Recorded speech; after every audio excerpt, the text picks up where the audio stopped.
Hľadaš najjednoduchší spôsob, ako vygenerovať obrázok za pomoci umelej inteligencie? Z nášho testovania vyplynulo, že Grok performuje lepšie ako napríklad DALL-E od OpenAI. Je veľmi jednoduchý na používanie. Stačí sa zaregistrovať, zadať príkaz, že aký obrazok chceme a potom si už vieme jednoducho vyexportovať.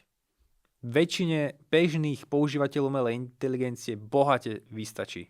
Avšak ak ste už pokročilý dizajner alebo očakávate od umelej inteligencie lepšie a kvalitnejšie výsledky, môžete použiť nástroje ako napríklad Leonardo AI alebo Midjourney.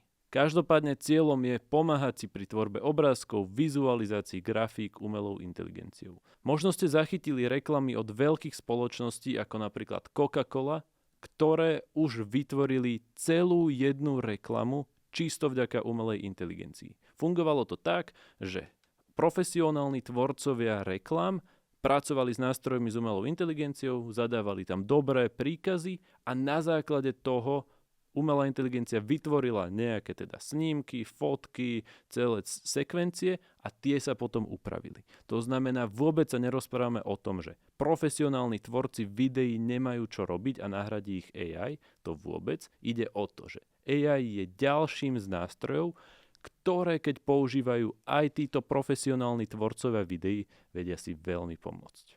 Preto odporúčam aj vám.